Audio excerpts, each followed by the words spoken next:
Yep.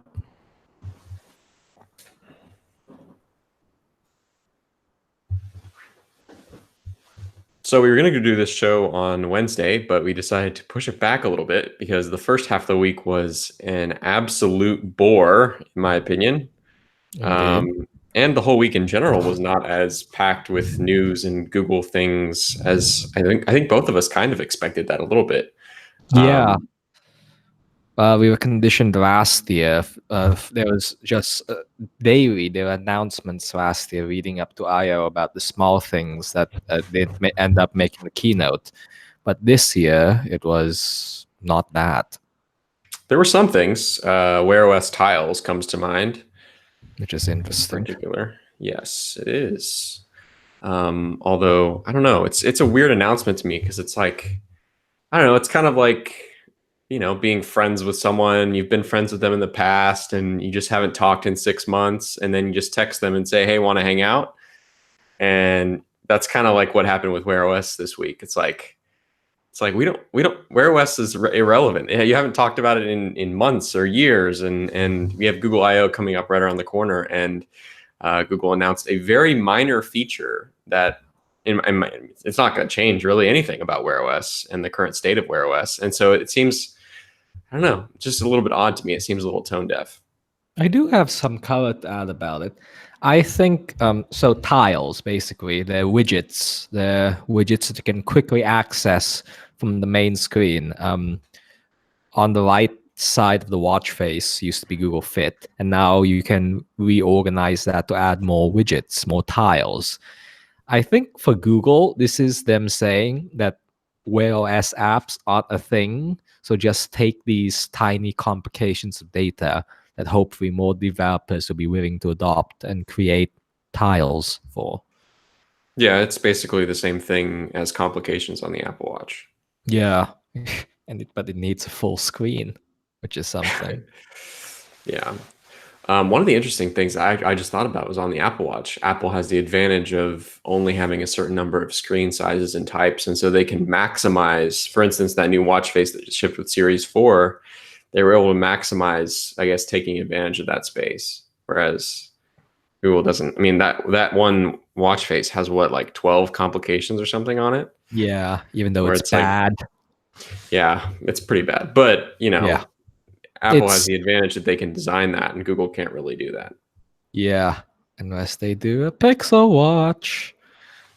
Right. Cough. Which, We speaking haven't of heard. Pixel Watch, things that we don't expect to see at Google I/O 2019. I guess we can start with that list before we get into things that we do expect, because that's pretty much what the show is going to be today. We're going to talk about everything that we're expecting and hoping to see, and predicting, I guess, in some cases, things that Google will be talking about on stage next week on May 7th. But yeah, like I said, let's start with things we can probably rule out. I think Pixel Watch is a pretty safe bet. I think that if that was anywhere close to a consumer launch, I think that we would already have seen it or at least be aware of it in some way besides just code names. Because we do have a couple code names which suggest that it's real and it might be happening later this year. But I don't think that there's much evidence to suggest that it's happening this week. Yeah, that's first thing. Pixel 4, we can say that's pretty safely not going to happen this week, or next week, because it's just not ready. And again, we would probably have seen lots of leaks of it. And we also do know one thing that is coming next week, which is Pixel 3a. We're pretty confident on that at this point. Probably not going to see any new laptop or tablet hardware. Seems pretty unlikely. We're not going to see Android R. No. But yeah, so that, I mean, there's plenty of things that are definitely on the list of not happening. Unfortunately, Pixel Watch is one of those things. Yeah, like you said, this, as we've seen with the Pixel 3a, nothing is sacred. Everything is leaked, from the Google Store to the Pixel 3a actually showing up in retailers' locations already. So very unlikely that Google kept this so secretive. Although I will say, I always find myself surprised at Google I/O every year. So if there's something about hardware, I mean, just I guess, I mean, you just mentioned, the certifications that it has to go through is just one of many, many outlets that hardware has to go through that can potentially cause leaks. Retail outlets, that's a whole other thing. Best Buy, it's another one you just mentioned. It's like there's so many avenues to which hardware can leak. But I'm always surprised every year with Google I/O, just the number of things that Google manages to keep hush hush, Mm, because the software stuff is a lot easier to keep confined in smaller teams with less external, I guess, risk and exposure. I'm trying to remember what the big one was last year. The AR in Google Maps, for example. There yeah, was no sign of that, and that was like one of the big stars of the show. And then Google Duplex, that was another one that was like that was totally out of left field. Apparently, even most people at Google didn't even know about that announcement until the day of the announcement. So yeah, there's lots of things that Google manages to keep under wraps. But before we get to that, I guess we can start off with the things we are most confident that are being announced next week, which are the hardware things. Pixel 3a is the first of the two. There's two things primarily: Pixel 3a and Nest Hub Max. Pixel 3a, we pretty much know everything about it. We've been talking about it on this show for a month or two now. I think it was late March, around the time of the Stadia launch, that I had that scoop, which basically detailed all the specs. There's just not much about it that we didn't know. Although I guess there are a few little things that have come out in the last week or so that are news. yeah. Yeah, I think pricing is probably the biggest of those. So the estimated what is it, 399 and 499? Correct Yeah, me if I'm wrong. yeah, that's 399 for the 3A and 479, sorry, for the 3A XL, which is I think appropriate pricing given the two different sizes, 5.6 and 6 inches. yeah, it's interesting. I mean, usually we see when there's a difference, like an XL version of a phone, it's usually, I think, tends to be more than a $79 premium. The difference between the standard Pixel 3 and the Pixel 3 XL, for example, is it $100? Yeah, Yeah. yeah, $100. So the $79 premium for the larger version is interesting and unusual, at least for the premium phone market, which obviously these aren't. But yeah, I mean, what do you think about that price? Do you think that $399 is well, first of all, is it higher or lower than you expected it to be? And 399 is actually secondly, lower than I expected to be. really, Given that I know this was always started as a mid-range phone, but given Google's pricing history, with the Pixel, I thought they were going to somehow make it slightly a bit more expensive. But I guess in the context of what we learned about the premium smartphone market during Alphabet's earnings calls on Monday, there are pressures leading to less sales of the Pixel 3 compared to the Pixel 2 last year. yeah, So that was interesting to hear. Because I mean, I didn't expect that, because to me it never seemed like the Pixel 2 did extraordinarily well. yes, that exactly. The Pixel 3 and the Pixel 3 XL are far and away so much better designed than last year's phones. And to hear that they are not selling as well is shocking. Yeah, it's also interesting in the context. So there's definitely some, I guess, conflicting information happening. To me, it seems like conflicting information about what's happening with Pixel sales. Um, I guess particularly what comes to mind is this report slash study that came out of, well, research that came out of, what was it? I'm trying to pull it up right now. Just one second. This came out of Counterpoint Research, which they said that as of the end of 2018, based on their data, that Google has overtaken LG as the number 3 in sales for premium smartphones in the United States. Um, which I don't know. I don't know that to me that kind of conflicts with what Google said on the earnings call, which was that the Pixel 3 is doing worse than the Pixel 2. So to me, when I first read this from Counterpoint, it signaled to me that the Pixel 3 was doing better than I and many people expected. I thought it meant, oh wow, the Pixel 3 has really kind of taken Definitely. off this year. And then to hear from Google themselves, kind of, saying the antithesis of that, which is Pixel 3 is doing even worse than the Pixel 2 did. It seems hard. I mean, I guess, is that a testament to how badly LG is doing? Yeah, no, I think that's that's a takeaway from that. I don't think clearing LG is a high bar at this point. Google the Pixel camera is something it has struck a resonance with people. They know what it's like good for, and there are ads on it, even if it's just for Verizon, the largest carrier in the US. I think they have such a more sizable presence than LG. So Yeah.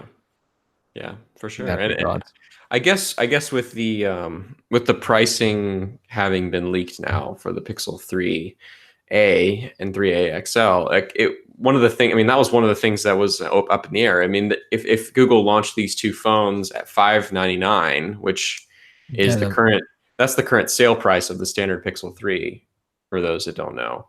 sale. If they launched it at $599, this would be a different story. Like the story that Google's telling or pitching with this phone launch would be different if they had launched it as like a kind of not as premium, as still kind of between mid-range and premium, if that makes Yeah, sense. Whereas this pricing would suggest that they're truly trying to push volume. yeah, It's literally 50% of the Pixel 3 price. yeah, I definitely with these phones, I did think that Google was trying to go. I didn't think that Google was actually going to call the Pixel 3 a mid-range device. I thought they were going to go for that pseudo it's premium enough maybe or something like that. I thought they were going to advertise this phone that that they weren't necessarily going to knock that it doesn't have a premium body or glass covered rears and whatnot. I thought they were going to like, given what we've known about past Pixel, the past 3 generations, I thought they were going to go for a slightly higher tier. But Yeah. again, in the context of this earnings call, it shows that Google they need this to be a winner to help the phone business. Yeah, that was kind of what I was talking about last week, was that it seemed to me like they were positioning this the same way that Apple has positioned the iPhone 10R, or Samsung has done the Galaxy S10e, which is kind of like a slightly, it's like it's this new category of sub premium, maybe the true new category is the ultra premium, and the S10e and the 10R are the premium. Whatever the case may be, it seemed to me that the Pixel 3A and 3A XL were going to be in the same category. And I think that with these prices, if this is true, if these are the real prices, that's not the angle that Google is going for. Yeah. Is anybody else in the US market competing for this true mid-range pricing point that's going to be backed by what's probably a gigantic advertising spend? I think Google has something unique here that they're trying. I think that the best, I guess, comparison to this would be the iPhone 7, which is Mm, 449 right now, which, it's not, I guess, not perfectly parallel, because it is dated in many ways that the Pixel 3A is not dated in comparison to the Pixel 3. For example, camera prowess. The Pixel 3A, seen based on reports and rumors, seems to be up to par with the Pixel 3 in camera performance, whereas the iPhone 7 is very far away from yeah. the iPhone 10R even. Hmm. Um, and so it's not a perfect parallel, but I think people tend to forget that the way Apple does mid range is by just selling the 2 or 3 Yes. year old devices, Yeah. which are not. I mean, I've used an iPhone 7 on iOS 12, and I think for a lot of people, it's a half decent Yeah. value Fine. at 449, honestly. Yeah. Um, so My SE one's great. yeah, for sure. Yeah. So yeah, it's not, I don't think it's super unique, but I guess it is unique in the sense that Apple's not No, in the launching Android space, maybe. Apple's not launching an iPhone 10RA, where Yeah. they're doing a half priced phone with, they're not doing that. Samsung's not doing this. I don't really In the think. US, maybe I should add a caveat. In the US, this is very much an international approach. I forgot what Samsung's competing phone is called in overseas, but they do have that true mid range. And I Right. guess what I find interesting is Google bringing that strategy that other OEMs have, I would say, perfected overseas to the US market, and seeing what the end result is. Yeah, the other thing that it kind of reminds me of, like you mentioned overseas, is it kind of reminds me of um, the OnePlus strategy a little bit. The original Not, OnePlus yeah, strategy. the original, which is not, it's not the case anymore because it seems like the OnePlus 7 Pro is seemingly going to go straight up head to head with, the top of the line flagships. Um, but yeah, that's what it reminds me of. And you're right, it is interesting. I think it's unique. I mean, if we consider the three big players, Apple, Samsung, and Google is the only one that's going to be doing this strategy of they're taking, honestly, and this is one of the things that's really confusing to me is that I guess, and we've talked about this on the show before, which, is that the Google Pixel 3 had and would have a hard time justifying itself, even competing at all with Samsung's flagships and Apple's flagships, except for the camera. The camera was the differentiator. The camera was, yeah, you're not getting as good hardware quality. You maybe even getting not as great performance compared to at least this year, compared to the Mm. flagship Samsung phone and the flagship the flagship iPhone. But at least you're getting the best camera, or at least I don't know. Is it still the Yeah, best camera? Is it going to be the best camera next year? I mean, that's kind of even become more blurry too. It's like it has held the best camera crown for 2.5 years, 3 years, and it seems like that crown is slipping a little bit because Apple and Samsung are catching up so much. and Um, I th- I think in how the Pixel camera is slipping is in terms of they're not slipping in terms of the actual the quality of the pictures you're taking. I think it's slipping in the surrounding experience involved with actually taking the picture. But I think as we yeah, saw with true. Samsung this year, it's the same sensor, and they apparently added a mediocre not fisheye, but the third lens is apparently mediocre quality. And I Hmm. guess with Apple, the discussion is what kind of processing they're doing, the HDR processing versus Google's, which Google has been doing for longer. So I think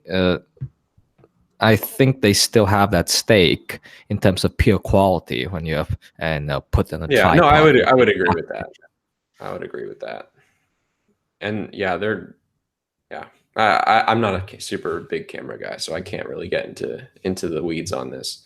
But I would say Likewise. based on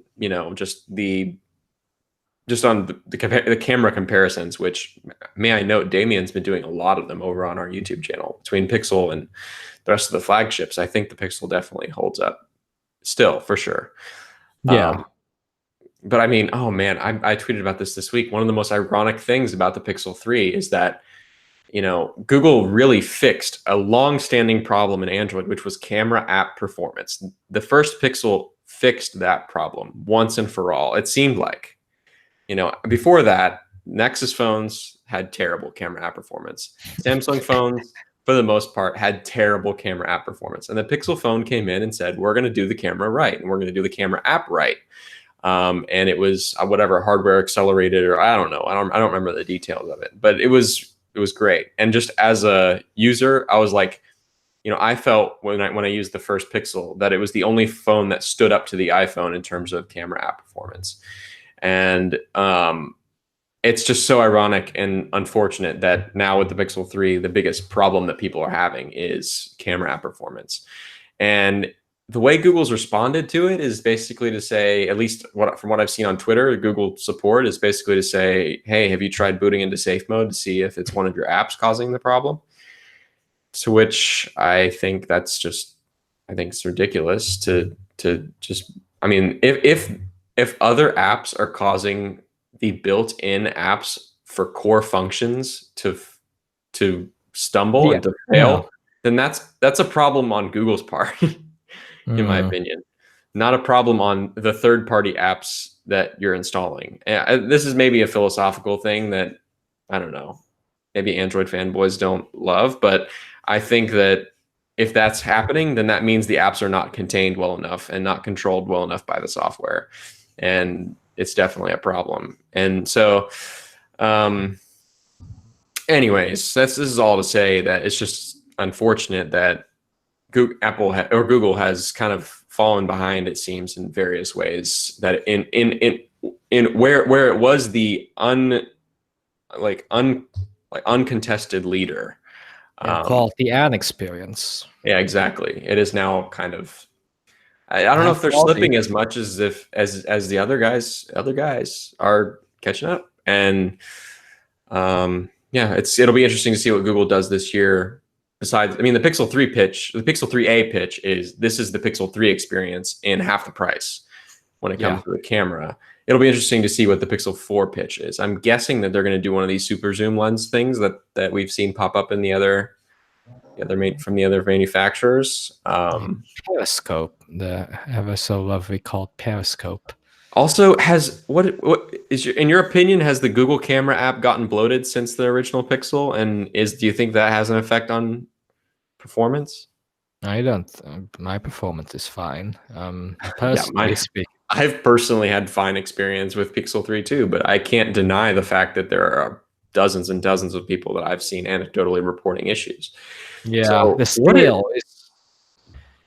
I what would is the say problem here? it's this only Google truly knows what's happening, and unless we get somebody from them and somebody who has all that data coming in, those returns, those performance, those crash reports, we've got nothing to fully make a comparison on. But yeah, as you were saying, those people that are affected by this, they're definitely affected by it. Yeah. I haven't really, personally speaking, I haven't really had many of the problems that people are talking about with Pixel 3 in general.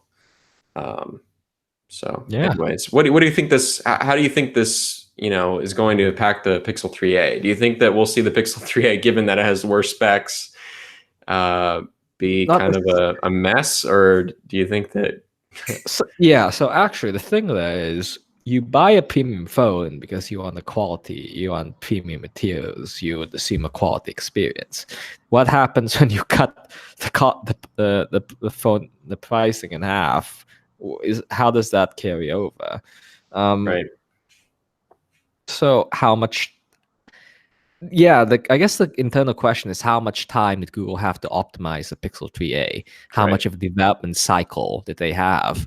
right. When they could work out any possible hardware issues and optimize the software, which is what we praised the original Pixel for. So I guess, in terms I, of I how, I think Google would be shooting themselves in the foot very badly if they launch this next week and it is a poor performer. Like I think the only way the Pixel 3a story ends up happy and good for Google is if the story is this is for all intents and purposes the same experience as the premium Pixel 3 minus some luxuries. yeah, And that's the only way it ends well. If the reviews come out next week and the story is Pixel 3a is is slow. slow and laggy and has all of the problems we've seen with Pixel 3 but worse, then this is not going to end well for Google, I don't think. Because what Google needs is I don't know. They need This something that is stands out as a unique value, and this will not stand out as a unique value in the market if it's just a worse version of the Pixel 3. I don't I'm think. curious about people's tolerances to a mediocre experience.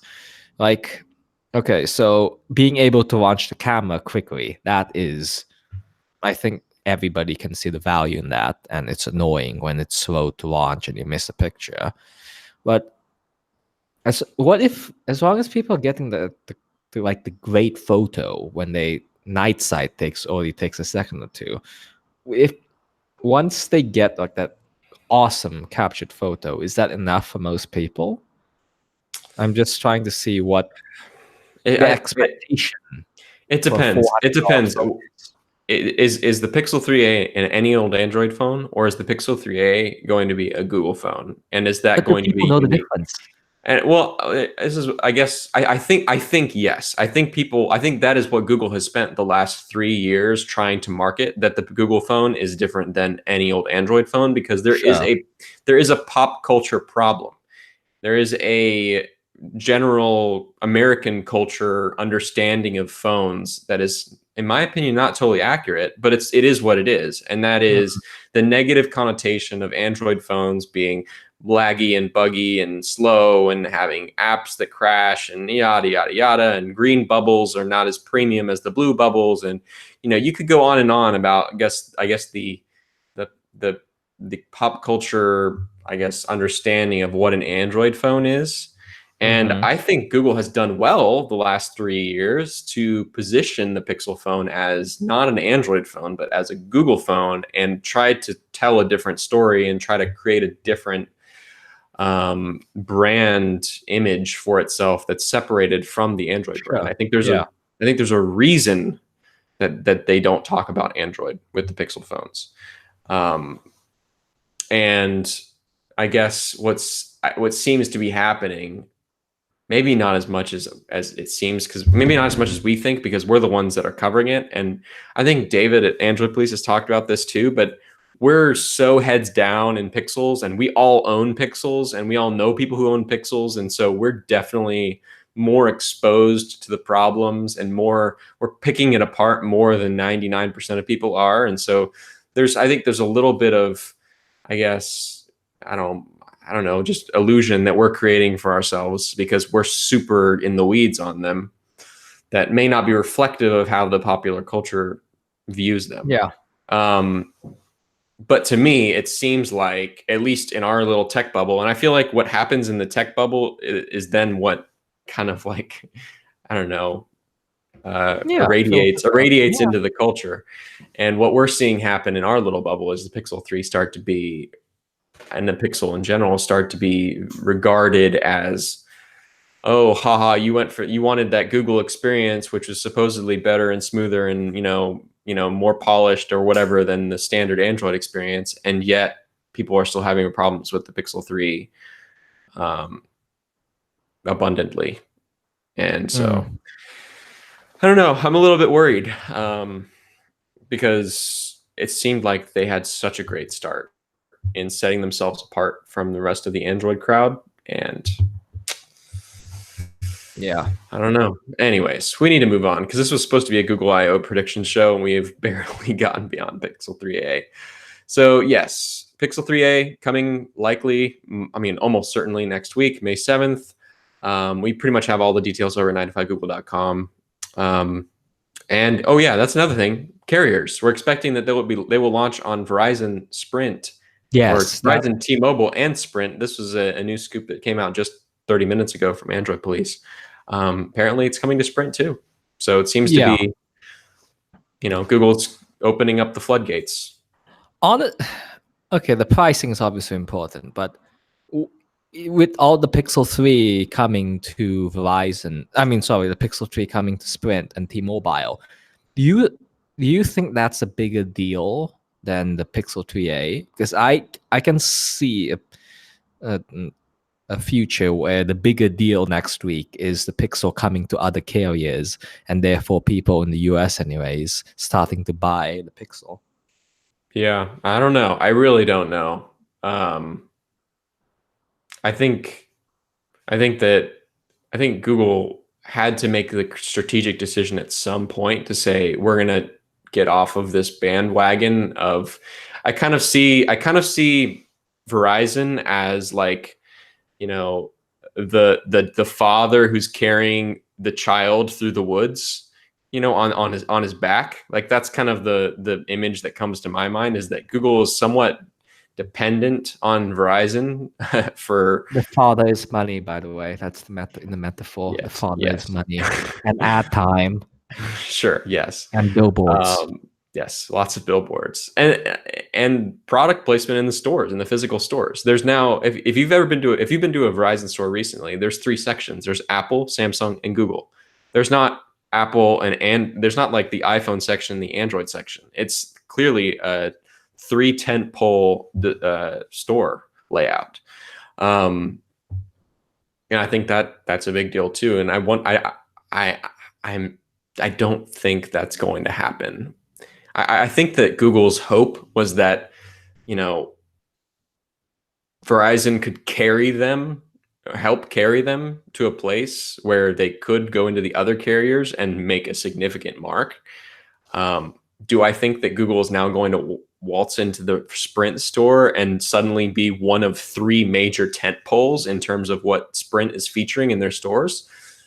That seems unlikely to me. Trash T-Mobile. I don't know Unfortunately. if that ever happens, which it might not happen at this rate. But anyways, we'll see next week what happens with this. I do think that the carriers are a big deal, and the carriers happening and the Pixel 3a happening at the same time is going to be hard. That's two major variables it's a paradigm shift that's happening with the Pixel business this month. Yes. So that said, it would be very interesting to see overseas where it's available on many carriers and the different markets entirely, like Europe. Yeah. But yeah, that's the Pixel 3a. Nest Hub Max is also coming next week, we think. And everything but the design. Yeah, we've seen everything about it except for what it actually looks like, the retail box. We assume it'll just be a scaled up version of the Google Home Hub. Really? Well, I do. I don't know. What other form factor do you think it would take? Would you think that it'll look like one of the smart displays that we've seen? Which of the smart displays do you think it would look most like? The Lenovo one, JBL one? They can't take the Lenovo ID, and the JBL one that looks like a gigantic CD box is hideous. No offense. Maybe it looks like a Home Hub with a display in the middle and thinner. A Home Max with a display and thinner. But I don't know. I hope they do something more interesting than the Home Hub. I want something nicer looking in my house, especially if it's bigger. This whole Google Nest crossover thing is going to be interesting because the Home Hub definitely it looks so Google Home. The Home Hub is the fabric on the back, and it just has the elegant I don't know. Just Swedish design language kind of, the simple Swedish, fabric or whatever. And anyways, the Nest Hub Max, to me, if it's going to be called the Nest Hub Max, is it going to look more like a Nest product, which I think notably don't exactly look totally very similar to the Google. Yeah, Nest. How would you describe Nest?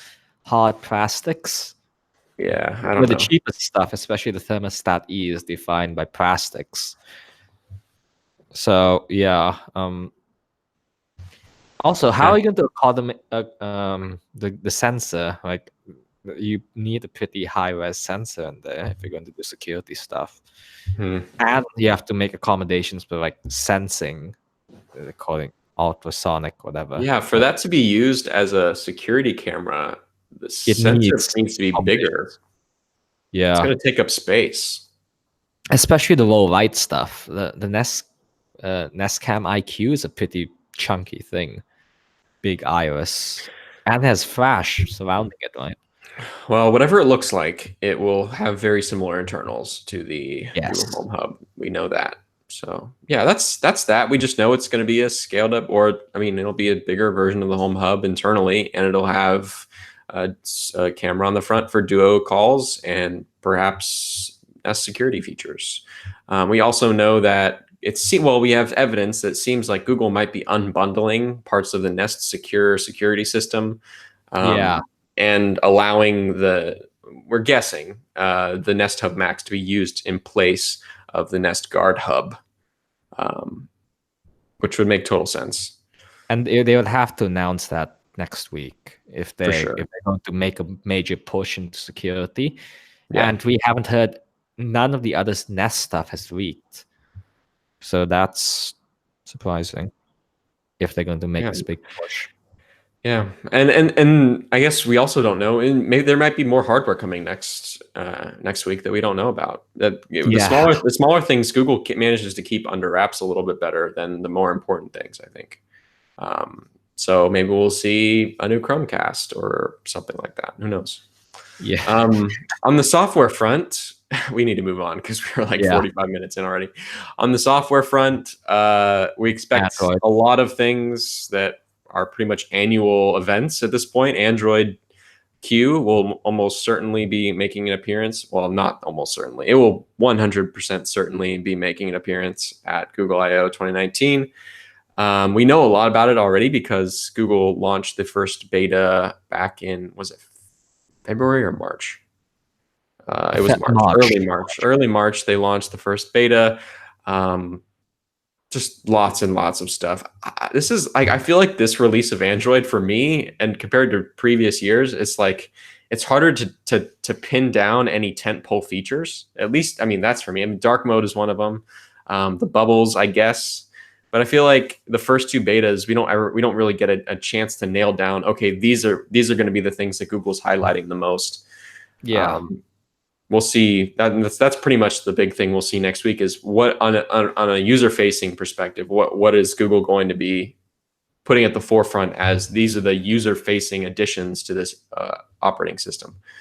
I think dark mode will easily be one of those. It seems like Google's revamping the navigation system for the second year in a row. It seems like they're going to be basically copying the iPhone and just getting rid of that. Finally, getting rid of the navigation bar. Seems like a natural evolution of last year's changes. It seems like these bubbles thing is happening. Which we don't know if there's a developer demand for yet. So I'm very interested in the messaging around that. Indeed. And then there's like, I don't know, 24 little more minor changes and features that I don't know. Is there any other main big changes that are happening this year that we know about? Not yet. We can definitely speculate. Yeah. With Assistant, which is the next section. Oh, indeed. Yes. Assistant is also another thing that is very much the center of focus. It has been the last few years at Google I/O. Assistant basically every year tends to just permeate further and further into all of Google's products. It has to. Company's future. It is, apparently. And we have a few little tidbits of information about what we'll see with Assistant, one of which is some kind of Assistant integration coming to Chrome for Android, which Kyle managed to dig up what seems to be a demo for I/O. So yes, we'll see. We'll probably see that demo happening, and Kyle will get a good laugh out of that. There's a revamp for Google Lens coming. Yes, this is what I'm actually kind of more excited for in terms of augmented reality and that future.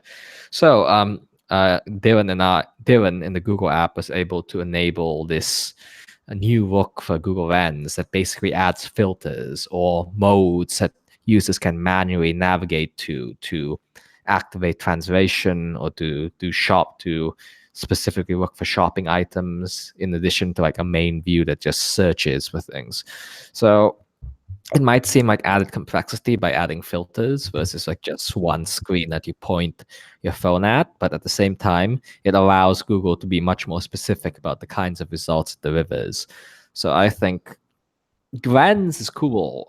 You might use it once in a while to, I don't know, grab some text to do OCR. But I don't think it's a killer feature yet. And I think in line with Assistant, Google wants to push Lens as hard as possible to do this, to get a head start in this augmented reality future. Yeah, Lens is always it's one of those products, I think, that, I mean, well, it goes They back. share the Goes back to Google goggles. This has always been one of those things that is a showcase for machine learning, and AR now, that is kind of one of those things that I feel like, and correct me if I'm wrong, but I feel like it's definitely a showcase, and it's a ooh ah kind of, yes, that's really cool product. I can count on one finger the number of times I've used Google Lens in the last year. So it's very significant in that it pushes forward these technologies, and it is an yeah, example of these technologies being pushed forward, but it's also, I think, has very limited real world use case, at least not yeah, yet. especially in a phone form factor.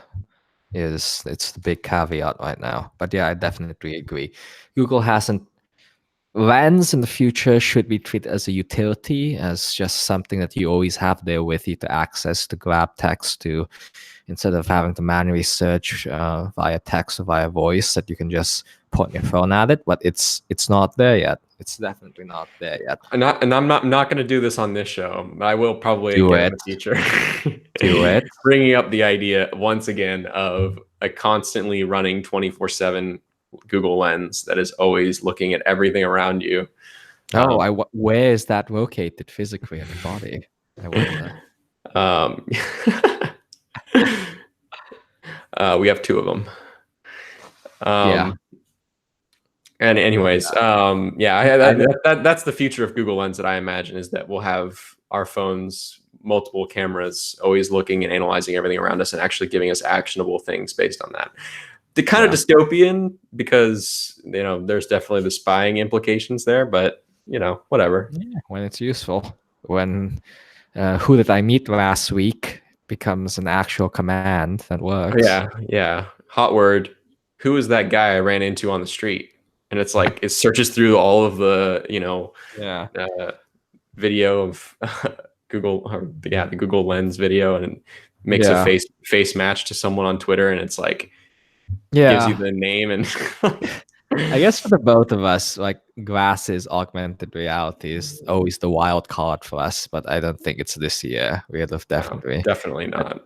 It's probably not for the next few years. Yeah, no, there's that rumor about Apple doing augmented reality sooner or later. And once one company taps their shoes, taps the toes in, whatever the expression is, it'll start a gold rush. Everybody will be lining up to get out their competing platforms. So but it's not really even about. It's not really about companies putting it out, or a company like Apple even putting it out. It's a matter of a company like Apple figuring out how it actually resonates with people, and how people can actually use it, and how it actually is a valuable technology in people's lives. And I don't think Google Glass really made that argument very well. No.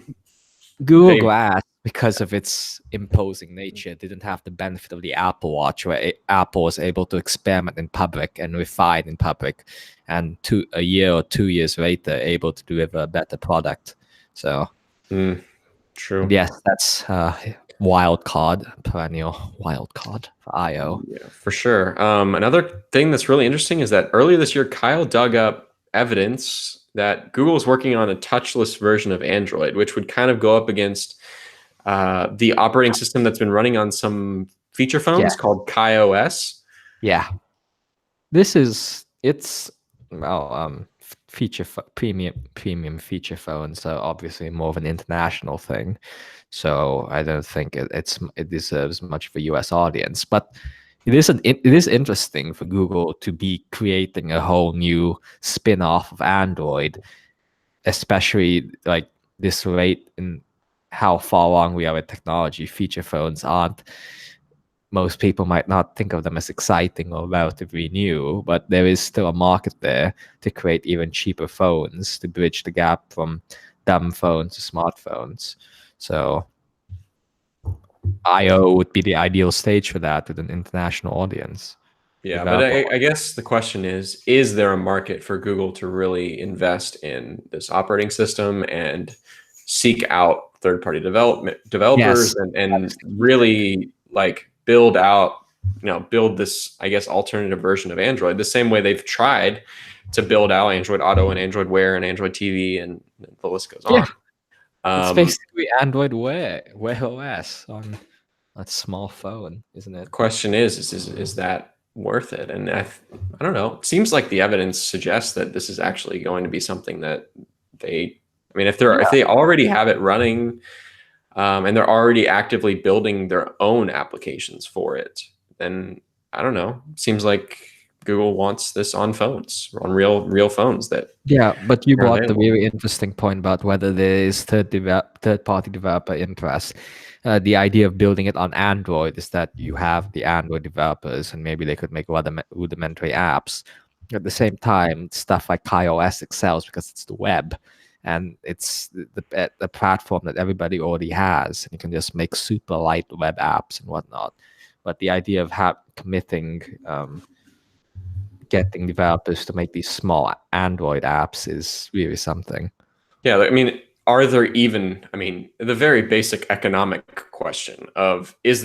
is there and are there going to be enough of these phones even sold for it Yeah. to be worth it for Spotify or Uber, for Oh, that's example, yeah. to build apps for this alternative version of Android? And my guess would be no. Um, Yeah. but that doesn't mean Google won't try. They've tried dumber things. Especially when they see an emerging market and they just would rather disrupt it before it even gets started. Um, yeah, and on that note, Chrome. So yeah, Chrome. This all stemmed from Google building Chrome for what we can now say as 100% fact is an alternative version of Android for touchless devices, feature phones. It's currently based on Oreo, based on the screenshots that we've seen. So Mm. yeah, but anyways, in other Chrome things, there's also, I guess, Chrome is, I mean, it's Google's focus for tablets and laptops as of late. Mhm. And as mentioned, we think Google was probably going to demo Assistant integration with Chrome for Android in some way.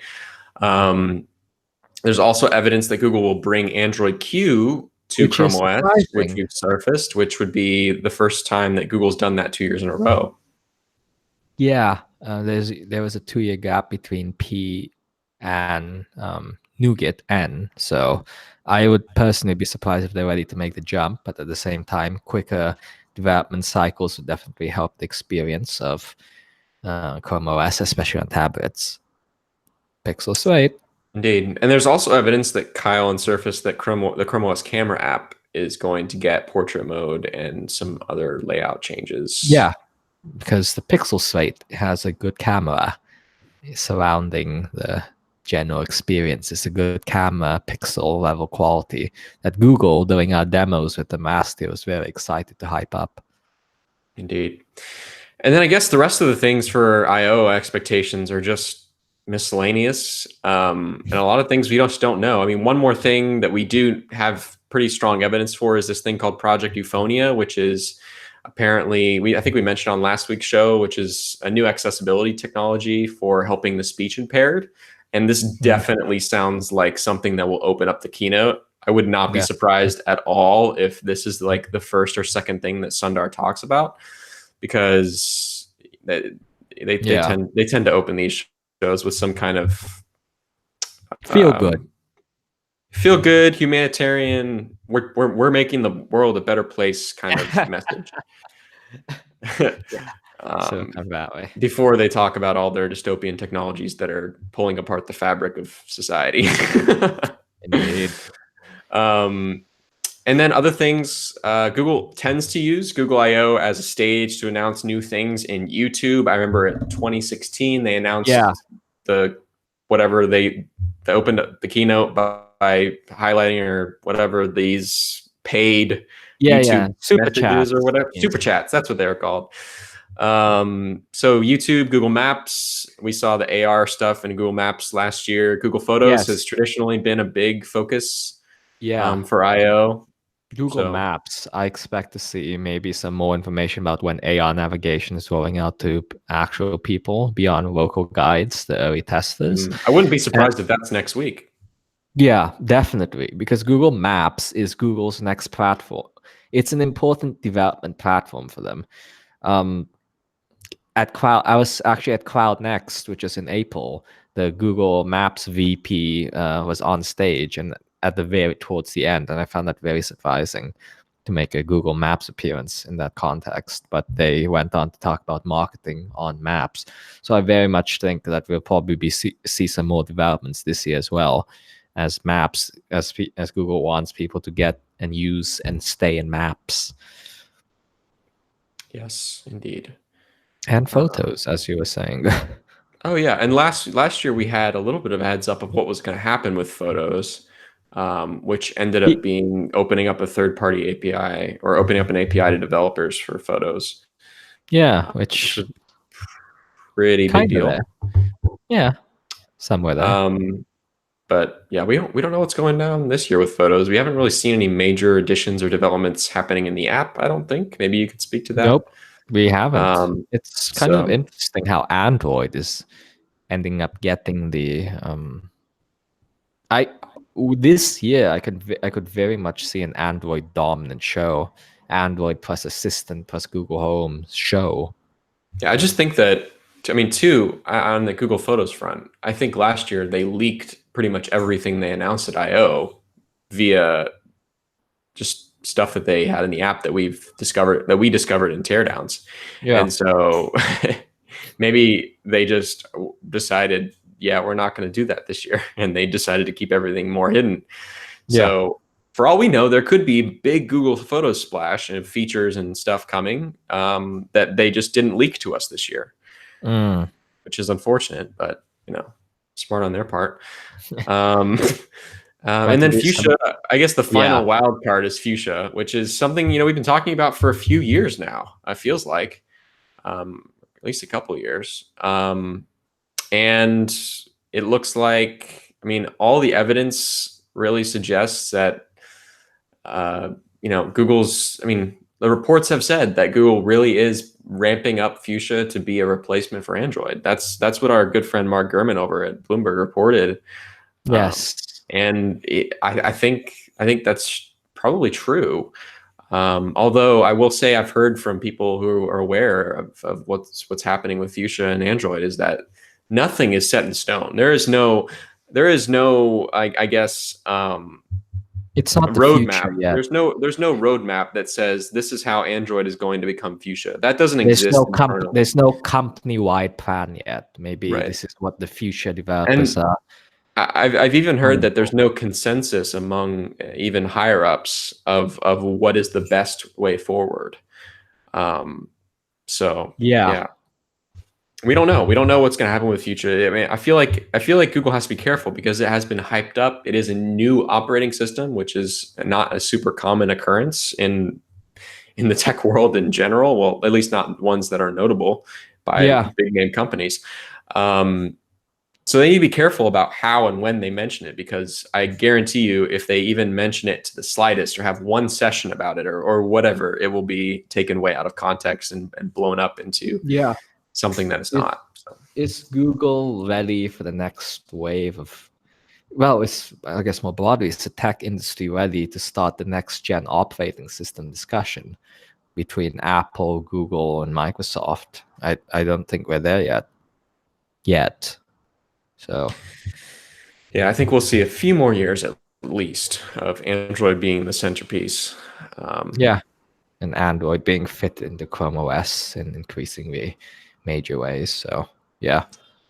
So, anyways, I think that pretty much rounds up the product announcements that we can expect. We do expect this year will probably be the return of, I guess, in some inside baseball things. We probably will see the return of hardware giveaways this year. You think? Hmm, hmm. You think Maybe. every developer will walk away with a Pixel 3a? I don't think is that crazy of a thought at all. I think every person that attends is going to get a 3a. That's my guess. I'm putting it on the record on Alphabet Scoop. My guess is that every developer is getting a 3A, and you can blame me if you don't. Feel free. That's gonna be a fun one. No, only in Best Buy, which is one of the weeks. So yeah, I think they're they're ready. readily available. Yeah. And also $3.99 is affordable enough that it wouldn't be a crazy Yeah. giveaway. And like the story behind the giveaways is always we're giving you a device to develop on, and I know depending on the international break for attendance, I think it would help to get those devices out around the world for Google, maybe even in markets where Pixel devices aren't available yet. So that And could when be a was the thing. last time that Google gave away a phone at Google Oh, I/O? Galaxy Nexus, right? I'm actually Yeah, I'm gonna check Wikipedia right now. Actually, I'm pretty sure it was the Galaxy Nexus. hilariously, the Wikipedia has every giveaway for every Google I/O.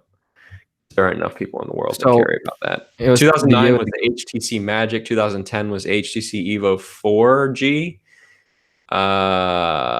Let's see. Oh, 2012 was the Galaxy Nexus, the Nexus 7, the Nexus Q, and the Chrome box. That was a really great giveaway. 2013 was a Chromebook Pixel. Yeah, so that was the last. 2012 was the last time Google gave away a phone at Google I/O. I have to So make a correction. It wasn't the HTC Magic 4G. It was the HTC Ion. don't correct me. You need to correct Wikipedia. You Yeah, need I to don't have submit that this much edit time. right now. I don't have that much time. But do you remember that the HTC Ion was a special edition with a sick as heck back? I'm very Yeah. jealous of that one. I mean, Envious. I remember it just briefly, but honestly, being completely honest, I was completely oblivious to everything in Android until 2012-ish. So yeah, I had a few years there where I was just completely oblivious. I definitely don't have as much Android history as most people in the Android blogging and journalism space. So confessions.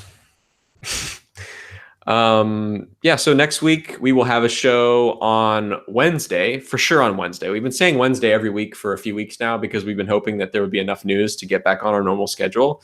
But we'll definitely have a show next Wednesday because there 100% will be enough news to talk about on Wednesday.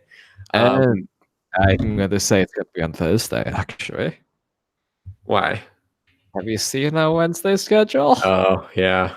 Maybe it'll be on Thursday. Well, no, we have to do it. We've got to do it on Wednesday. Maybe we can do it on Tuesday, actually. Maybe we can do it like Tuesday afternoon or something. I don't know. Yeah, maybe. We will do it next week at some point. Our Wednesday is the most crazy of all our days so far, but that would be the ideal because that's what people are used to. But yeah, we'll be on the ground Sunday morning. Kyle, Abner, and I will all be at I/O, and yeah, keynotes Tuesday morning. So be sure to tune in, follow us on all our socials because we will be having a live blog and live stream and etc. and all that good stuff. Yes. So, looking forward to it. And also, just one last plug because I need to plug this every chance that I get. Please go follow ABC Scoop on Twitter, which is the official Twitter account for the show. Just would like to have that avenue of communication for those that are avid listeners. If you could call people that. So yeah, until next week, you can tune into Alphabet Scoop here every Wednesday or Friday or whenever we tend to do the show. It's really been up in the air lately. On all your favorite podcasting platforms, such as Apple Podcasts, Google Podcasts, Pocket Casts, and pretty much everything else. And so until next week, it's been good. This has been a pretty good show. We'll see you next week. I'm Stephen Hall, and this is Abner Lee. Thanks for joining us. Bye.